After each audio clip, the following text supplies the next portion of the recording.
नमस्कार, मैं Kamlesh sir exam 21 के प्लेटफॉर्म से आपका वेलकम है।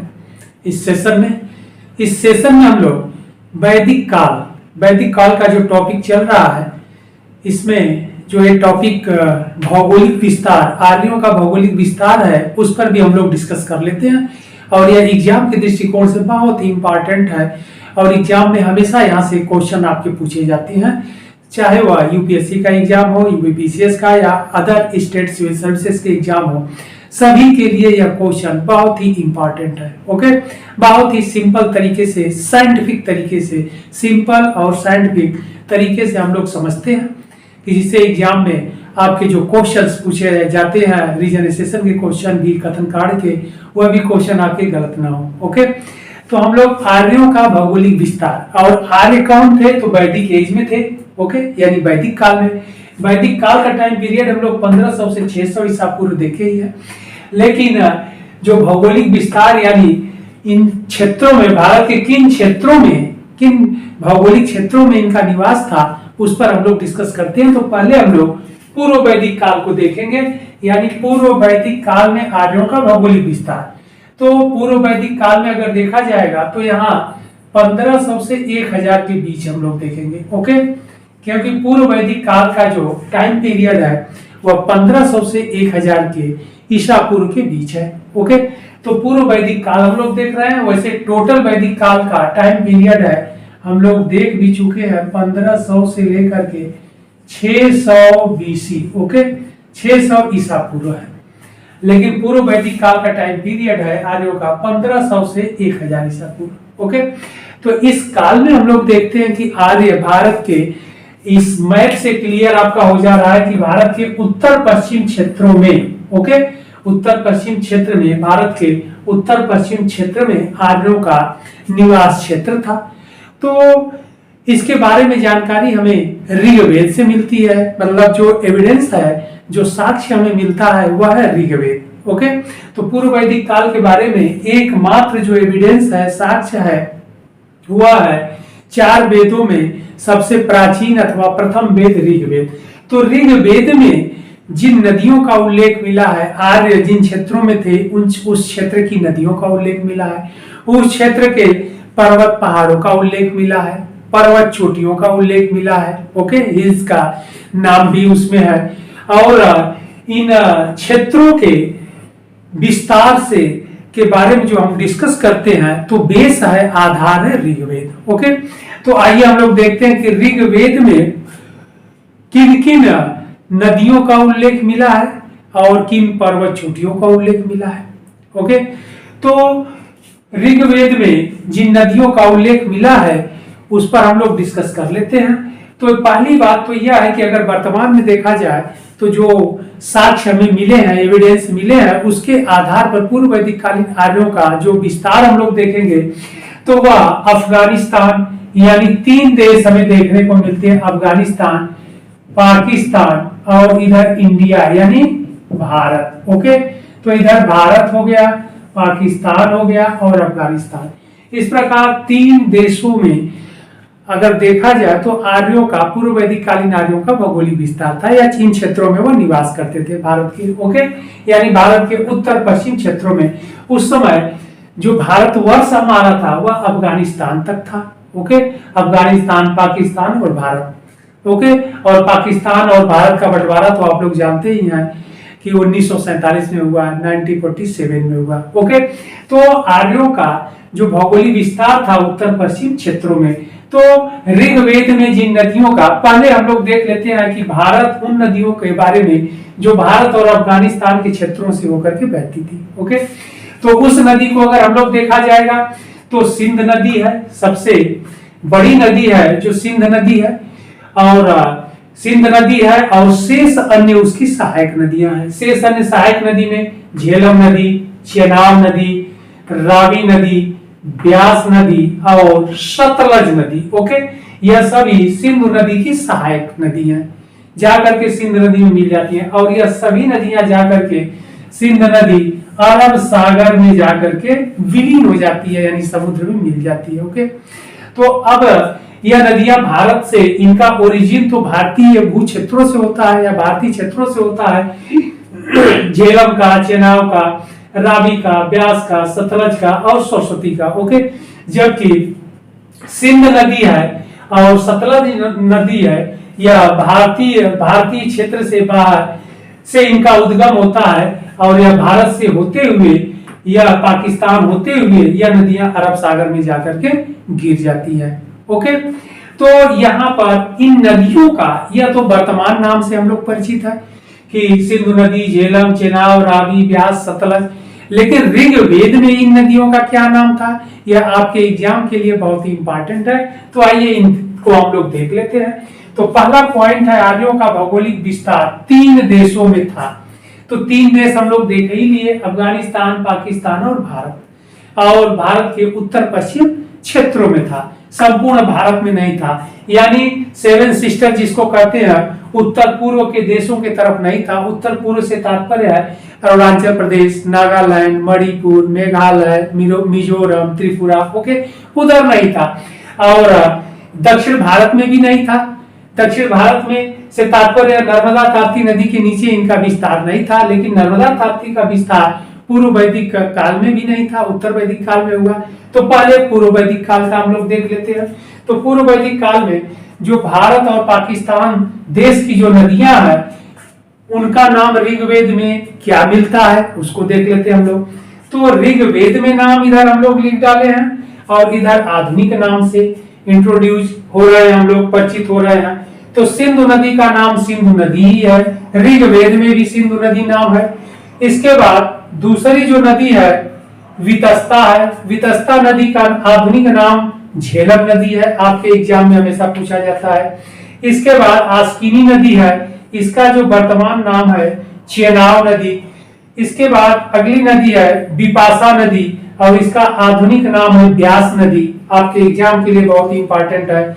अगली नदी है सतुद्री नदी और इसका आधुनिक नाम है सतलज। सतुद्री नदी का नाम सतलज और बिपाशा का ब्यास। इसके बाद इंपॉर्टेंट नदी है परुष्णी। परुष्णी नदी का आधुनिक नाम रावी नदी है। ओके, तो यहाँ पर संस्कृत, ऋग्वेद संस्कृत भाषा में लिखा गया है, लैंग्वेज उसका संस्कृत है, इसलिए ऋग्वेद में संस्कृत में वितस्ता नदी है, झेलम नदी का नाम, आस्किनी नदी है, चेनाब नदी का नाम, बिपाशा नदी है, ब्यास नदी का नाम, सतुद्री नदी है, सतलज नदी का नाम, परुष्णी नदी है, रावी नदी का नाम। तो यह इतना तो जरूर आप लोग याद कर लीजिएगा, एग्जाम के दृष्टिकोण से बहुत ही इंपॉर्टेंट है। ये नदियां वितस्ता नदी, आस्किनी नदी, बिपाशा नदी, सतुद्री नदी और परुष्णी नदी, ये हमेशा पूछा जाता है कि रावी नदी का नाम ऋग्वेद में क्या है, तो हम परुष्णी मारेंगे। सतलज नदी का क्या है, सतुद्री मारेंगे। ब्यास नदी का क्या है, बिपाशा मारेंगे। चेनाब नदी का ऋग्वेद में क्या नाम मिलता है, आस्किनी। झेलम का क्या मिलता है, वितस्ता नदी। ओके, तो यह इंपॉर्टेंट नदियां हैं। एक नदी और है बहुत इंपॉर्टेंट, वह है सरस्वती नदी। ओके, सरस्वती नदी बहुत इंपॉर्टेंट नदी है, ऋग्वेद की सबसे पवित्र नदी मानी गई है। ओके, एग्जाम के लिए बहुत इंपॉर्टेंट है। ऋग्वेद में यानी या वैदिक काल आप कर लीजिए, वैदिक काल की सबसे यह होली रिवर है, पवित्र नदी। और इस सरस्वती नदी को नदीतमा कहा गया है, ध्यान रखिएगा, नदीतमा कहा गया है। नदीतमा से तात्पर्य है नदियों की माता, यानी सबसे होली अथवा पवित्र नदी इसको कहा गया है। और यह एग्जाम में पूछा जाता है तो आप लोग गलत कर देते हैं इस क्वेश्चन को, गंगा नदी ट्रिक कर देते हैं। गंगा है लेकिन वर्तमान की यह जो गंगा नदी है एक माता के रूप में प्रचलित है या सबसे पवित्र नदी मानी गई है, तो यह वर्तमान में इनका प्रचलन है। लेकिन यहाँ हम लोग ऋग्वेद पढ़ रहे हैं, तो ऋग्वेद की इसमें सबसे पवित्र नदी का जो उल्लेख है वह सरस्वती नदी है। और इस सरस्वती नदी को नदीतमा कहते हैं, कहा गया है, और नदीतमा का तात्पर्य है नदियों की माता। ओके, तो सबसे होली रिवर, तो यह ऋग्वेद में नाम मिलता है। इसके बाद हम लोग देख लेते हैं कि उत्तर पूर्व भारत की नदी यमुना नदी का उल्लेख है। यमुना नदी का 3 बार उल्लेख है। ओके, ऋग्वेद में एग्जाम में आपसे पूछा जाता है। गंगा नदी का उल्लेख है, गंगा का 1 बार। गोमती नदी का उल्लेख है 1 बार। सरयू नदी का उल्लेख है। तो ऋग्वेद में उत्तर भारत की नदी यमुना का उल्लेख है, गंगा का उल्लेख है, गोमती का उल्लेख है, सरयू का। इसके उत्तर पूर्व की नदी का उल्लेख नहीं मिलता है और दक्षिण भारत की नदी का उल्लेख नहीं मिलता है। दक्षिण भारत से तात्पर्य है नर्मदा और ताप्ती नदी का उल्लेख नहीं मिलता है। तो इससे पता लगता है कि जो आर्य थे उनका पूर्व वैदिक काल में आर्यों का विस्तार दक्षिण भारत में नहीं हुआ था, यानी नर्मदा ताप्ती नदी घाटी से वह परिचित नहीं थे, तो इन क्षेत्रों में नहीं था, और इधर सरयू नदी के आगे नहीं हो पाया था। तो इस प्रकार इनका पूर्व वैदिक काल में यमुना नदी तक के ही क्षेत्रों में यह फैले थे। इस प्रकार यही इनका क्षेत्र विस्तार है। ओके, अफगानिस्तान से लेकर के पाकिस्तान और भारत के उत्तर पश्चिम क्षेत्रों में, यानी इसके बाद हम लोग देख लेते हैं कि ऋग्वेद में हिमालय पर्वत की एक चोटी का भी उल्लेख मिलता है, हिमालय पर्वत चोटी का भी नाम मिलता है, और वह चोटी है मुजवंत चोटी। ओके, तो यह मुजवंत पर्वत चोटी है, यह हिमालय में स्थित थी, यह हिमालय पर्वत की पर्वत चोटी है। ओके, हिल्स है, पहाड़ी है, और यह इसका उल्लेख ऋग्वेद के 9वें मंडल में मिलता है। बहुत इंपॉर्टेंट क्वेश्चन है, हमेशा आपसे पूछा जाता है। 9वें मंडल में मिलता है, और यह मुजवंत चोटी सोम वृक्ष के लिए काफी फेमस थी या प्रसिद्ध थी।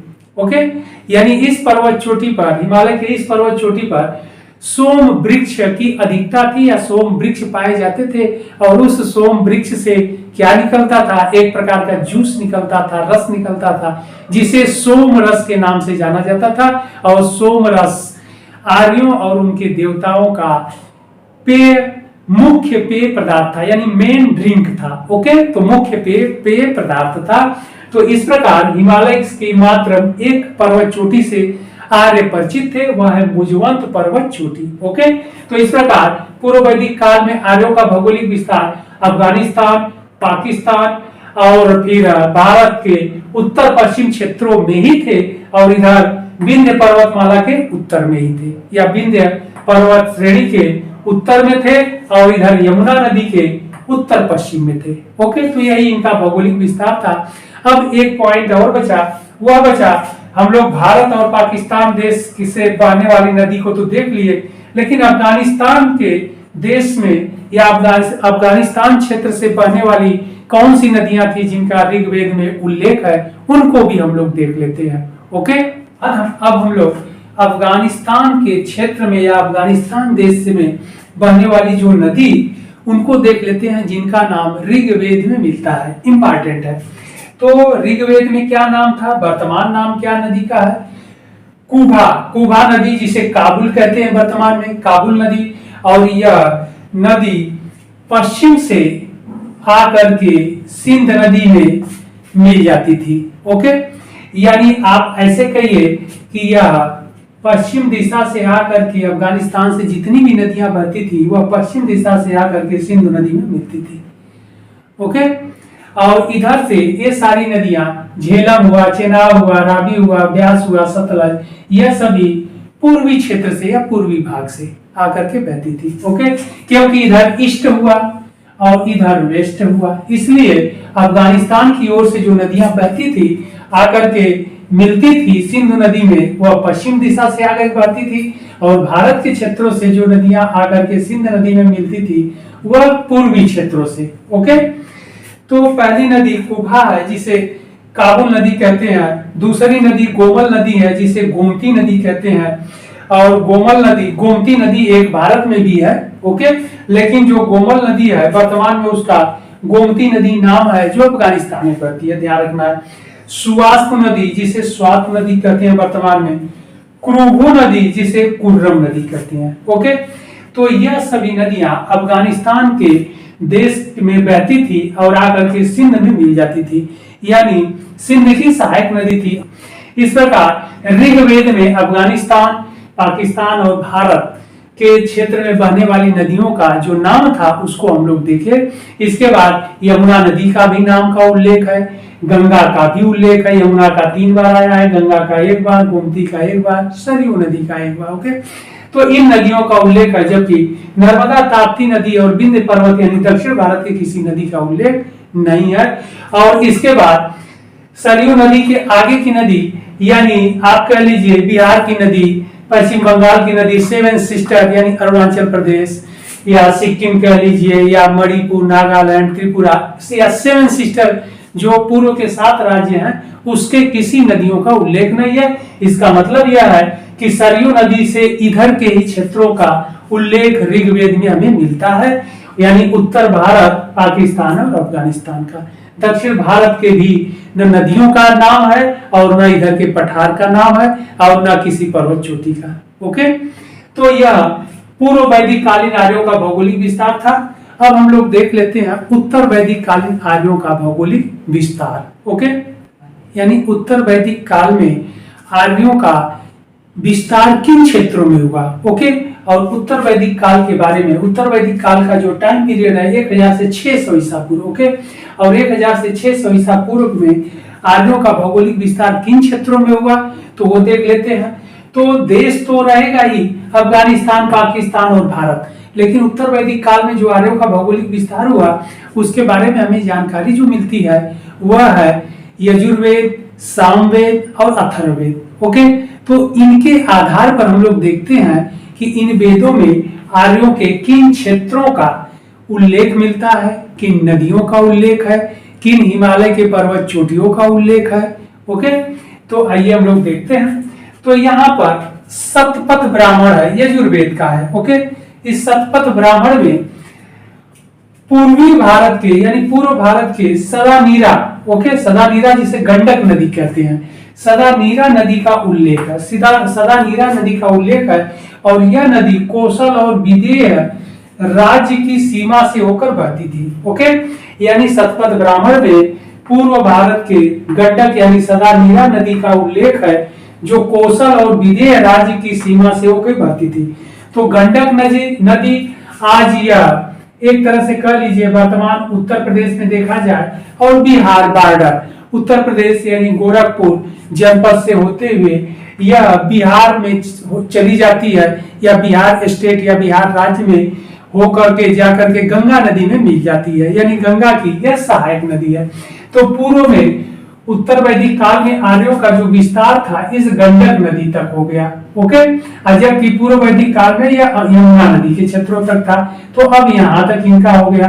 इसके बाद अगला जो पॉइंट है, इसी सतपथ ब्राह्मण में कौशल और विदेह राज्य का भी उल्लेख मिला है। कई बार यूपीपीसीएस में क्वेश्चन पूछा भी गया है कि कौशल जनपद का उल्लेख सर्वप्रथम कहाँ मिलता है। ओके, और विदेह राज्य का भी उल्लेख मिला है। तो कौशल और विदेह राज्य की सीमा से होकर बहती थी यह गंडक नदी का उल्लेख है कि कौशल और विदेह राज्य के सीमा से होकर बहती थी और यह विदेह राज्य आज बिहार में चला गया है। ओके, तो अगला पॉइंट है। तो इस प्रकार सतपथ ब्राह्मण के अनुसार उत्तर वैदिक काल में आर्यों का भौगोलिक विस्तार गंडक नदी तक हो गया। ओके, इसके बाद इसी सतपथ ब्राह्मण में दक्षिण भारत के भी एक नदी का उल्लेख मिलता हुआ है, नर्मदा नदी। तो इस नर्मदा नदी का भी उल्लेख मिल रहा है। तो इसके अलावा विंध्य पर्वतमाला का भी उल्लेख मिलता है। दक्षिण भारत के एक पर्वत श्रेणी विंध्य पर्वतमाला का उल्लेख मिल रहा है। ओके, और हिमालय के पर्वत श्रेणी में 3 चोटियों का उल्लेख मिल रहा है या 3 हिल्स यानी पहाड़ियों का उल्लेख मिल रहा है। नंबर 1 है त्रिकुंड, नंबर 2 कैंच और नंबर 3 मैनाक। यानी त्रिकुंड या त्रिकोट इसी का नाम है, कैंच और मैनाक, इन 3 पर्वत चोटियों का उल्लेख मिलता है। ओके, जबकि ऋग्वेद में या पूर्व वैदिक काल में आर्य मुजवंत पर्वत चोटी से ही परिचित थे। ओनली 1 हिल्स हिमालय की जो पहाड़ियां थी उससे परिचित थी, जबकि उत्तर वैदिक काल में हिमालय पर्वत की 3 श्रेणियों से परिचित हो गए या 3 हिल्स या चोटी कह लीजिए या पहाड़ी से परिचित हो गए, त्रिकुंड या त्रिकोट, कैंच और मैनाक। अब यहाँ पर यह हिमालय की जो पर्वत श्रेणियां थी या पर हिल्स थी, पहाड़ियां थी या चोटियां थी, यह क्षेत्र जो है सोम वृक्ष के लिए प्रसिद्ध था। ओके, सोम वृक्ष के लिए प्रसिद्ध था और सोम वृक्ष से ही जो एक जूस निकलता था एक प्रकार का जिसे सोम रस के नाम से जाना जाता था। तो जो आर्यों और उनके देवताओं का मुख्य पेय पदार्थ था। तो इस प्रकार अगर देखा जाए तो उत्तर वैदिक काल में आर्यों का भौगोलिक विस्तार भारत के उत्तर पश्चिम क्षेत्रों में, ओके, भारत के उत्तर पूर्व क्षेत्रों में और भारत के दक्षिण क्षेत्रों में हुआ। दक्षिण क्षेत्रों में वह भी नर्मदा नदी और विंध्य पर्वतमाला तक। इसके बाद साउथ का जो क्षेत्र था, नीचे दक्षिण भारत का क्षेत्र था, यह अछूता था। आर्य दक्षिण भारत में नहीं जा पाए, पूर्व में भी नहीं जा पाए। पूर्व के जो राज्य थे सेवन सिस्टर, वहां भी नहीं जा पाए, यानी बिहार के बॉर्डर तक ही रह गए। इसके अलावा पूर्व भारत और दक्षिण भारत में आर्यों का विस्तार नहीं हो पाया था। ओके, और इधर पूर्व भारत के लोगों को, गंडक नदी के पूर्व के लोगों को, या जहां पर आर्य नहीं पहुंचे थे, उन क्षेत्रों को व्रात्य कहते थे। व्रात्य ध्यान रखना है, व्रात्य कहा गया है, और व्रात्य का तात्पर्य होता है मलेच्छ। व्रात्य संस्कृत शब्द है, मलेच्छ, यानी इंग्लिश में जिसे अनटचेबल कहा जाता है, जिसे स्पर्श न किया जा सके, जिसे छुआ न जा सके। ओके, तो इन लोगों को कहा गया है, क्यों? क्योंकि उत्तर वैदिक काल में इन क्षेत्रों में यज्ञ का प्रचलन हो गया। तो जब यज्ञ का प्रचलन हुआ तो यह भूमियां जहां पर आर्य थे और जहां पर आर्यीकरण हो गया था, यज्ञवाद का प्रचलन हो गया था, इसलिए यह जो लैंड थे या भूमि थी, होली लैंड माना जाने लगा, यानी पवित्र भूमियां मानी जाने लगी। और जहां पर यज्ञ नहीं होता था उसे अपवित्र भूमियां कही गई। इसीलिए आज भी देखते हैं, कोई आप हाउस यानी मकान इत्यादि बनवाते हैं या लैंड जमीन इत्यादि खरीदते हैं तो वहां हवन यज्ञ इत्यादि होता है, क्योंकि धरती की पवित्रता के लिए या लैंड या जमीन की पवित्रता के लिए।